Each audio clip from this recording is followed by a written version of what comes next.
Hey guys, I'm here to go on the record. I would hear a lot of trash talk about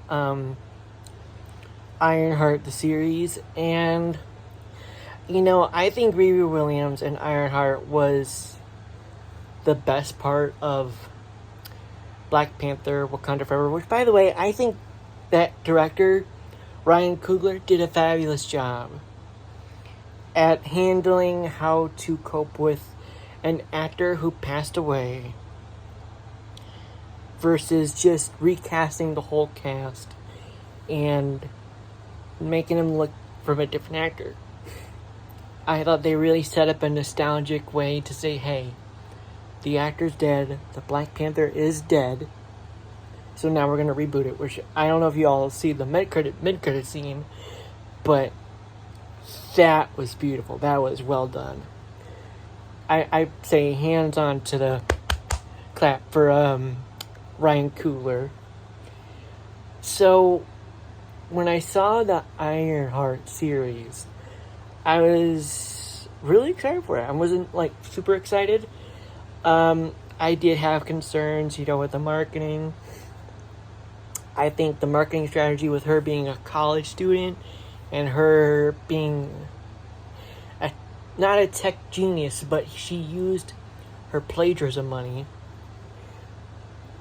some scheming money, to fund her Ironheart suit. So, the first one in Wakanda Forever was awesome. So, I think it would have been awesomer if they did a more... Or maybe they did. Maybe they did do one. But Ironheart was a really great into magic versus science and science versus magic. Because that's what the whole thing is. And I thought that was really fun. We have not seen in an Iron Man / Ironheart genre ever. And I think it's really cool how they set up... you have to go back and watch it. They set up the Strange Academy, which, by the way, Strange Academy is... I've read the book, or books.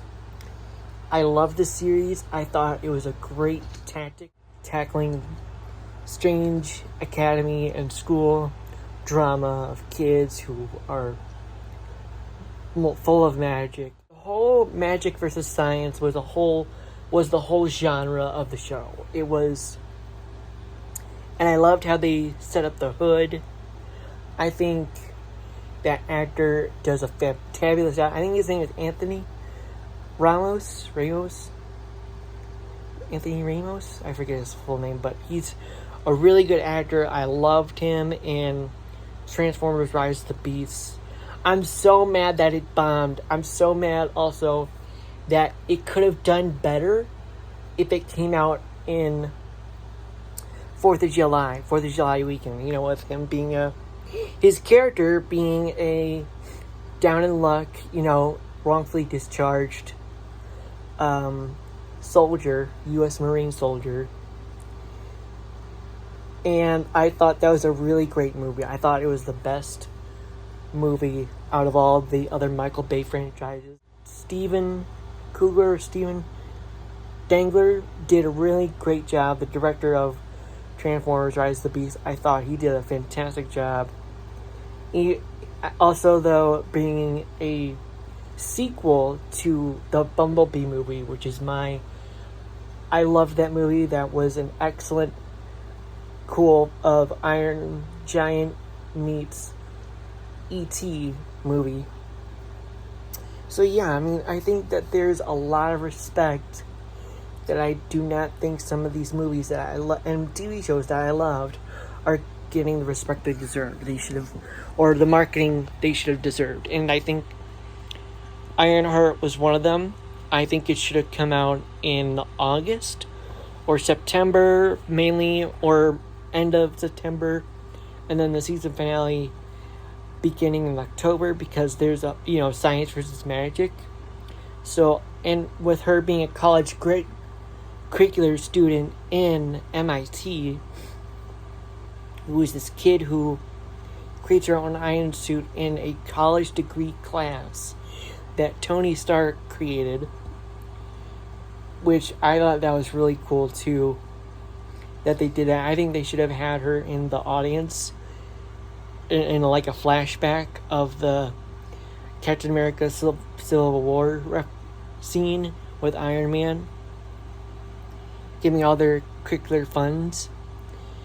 I think this series was really good. I think it's really also about grief and learning how to handle grief, because instead of it being a hologram of Tony, where Tony was teaching her Iron Man and teaching her how to science and work tech around, I think that's what happened in the comics.